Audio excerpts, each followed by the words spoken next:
Let's have a look what Robert Webb didn't like about growing up.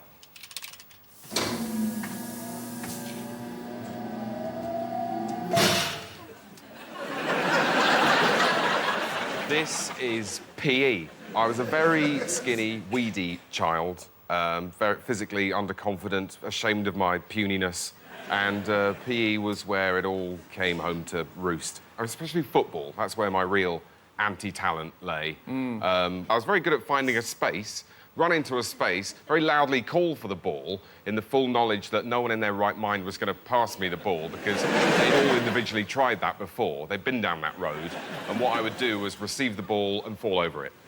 Receive the ball, fall over it. Can I ask you a question? Did you Yes. play for West Bromwich Albion in the 90s? So you look back on it with hate. Yeah, well, really, yeah. I mean, when I first got to my secondary school, they would say things like, Robert plays, on school reports, they would, Robert plays football with a quiet determination and has lots of good ideas. I learnt a lot in PE, I think. I can flick a fly off a wall now with the corner of the towel. I got so good at that. Didn't you do that? I didn't really When was that lesson? Did girls not do this when you flick each other with the towels? Of course they did, didn't they? No, absolutely not. I removed warts and all sorts of things. Did you have these at school? Beanbags. Yes. But the opposite side of that in PE was the medicine ball.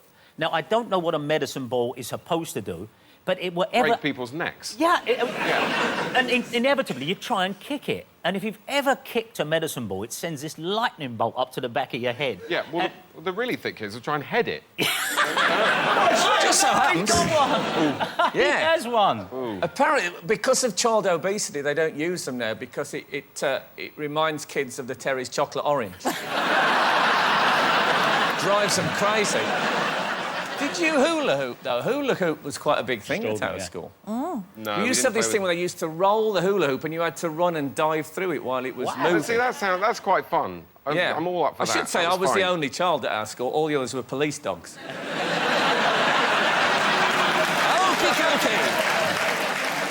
OK, what winds up Robert Webb about TV and film?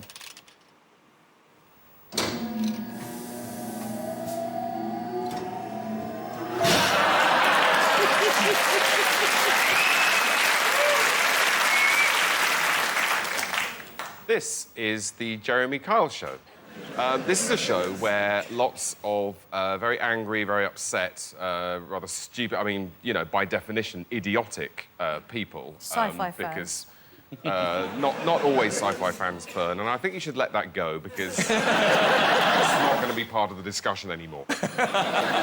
Where lots of very unfortunate people are invited on a show to talk through their problems by the method of verbally and sometimes physically hurting each other, and they're helped through this process by a presenter with the heart and soul and voice of a Dalek. And it's a bear pit, it's disgusting, I hate it.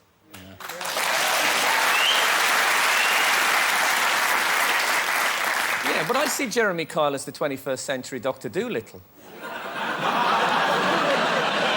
I think the people who make it are real, and they'll say, you know what, we get 1.5 million views. Well, you shouldn't. Shame on you again. The people who make it, the producers, the production companies who make it, really should be shoveling manure in sewers for a more honourable way to make a living. They must, honestly.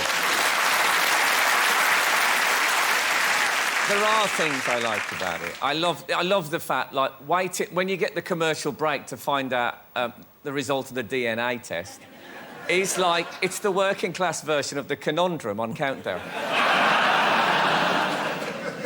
Wordsworth in Tinton Abbey spoke of that best portion of a good man's life, his little, nameless, unremembered acts of kindness and of love. And there are lots of things in popular culture that fall well short of that, but I think it's the Jeremy Kyle Show that is most strenuously trying to pull us away from it. Yeah. So, what did Robert choose as his wild card?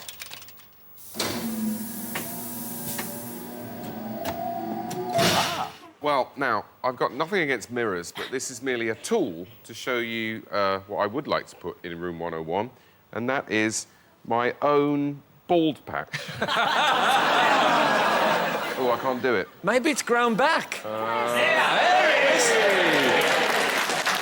There it is, my handsome face and the great lagoon of follicle bereavement in the same shot.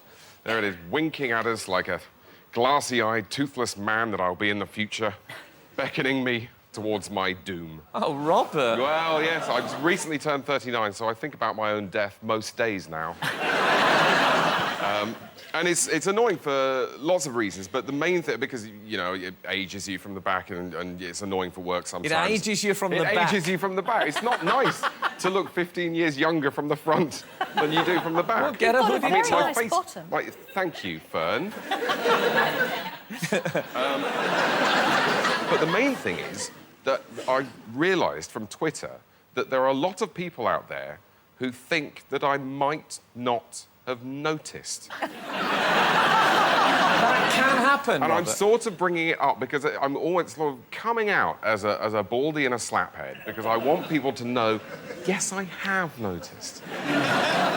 A friend of mine said he had no idea he had a bald patch, and he was doing that thing, you know, when you lean back on two legs of a chair, and he said he leant back and he suddenly felt cold from the wall. Against that's a terrible moment, isn't it? I think it's vulgar for men to hang on to their hair after 35. And that is the position I've taken. A lot of women like to point it out, don't they? You're going a bit up here, aren't you? They do a bit. And I always like to say, you've got the opposite problem, haven't you?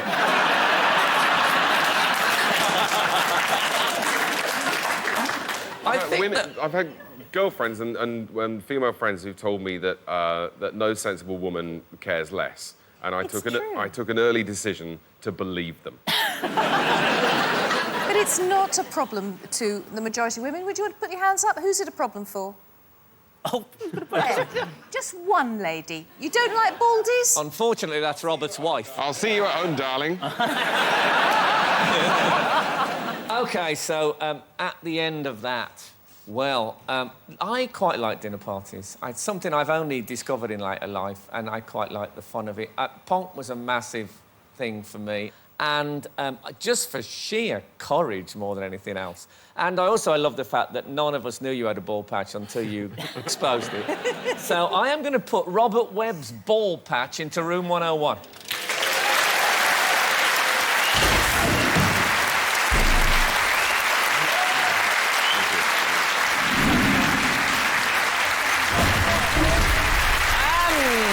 Brings us to the end of the show. Well done, Robert. You were the most persuasive one. I'm sorry, Fern, you were great. Dan, you are, as you know, an all-time hero of mine, but I thought Robert was spectacular, especially with the ball patch thing. And as winner, you get to put one item on challenge into room 101. I shall choose the actor Russell Crowe. OK. Because he's a silly man who's consumed by ego, and he did do an Irish accent in Robin Hood, and he shouldn't be so rude to Mark Lawson, who is bald. Fair enough.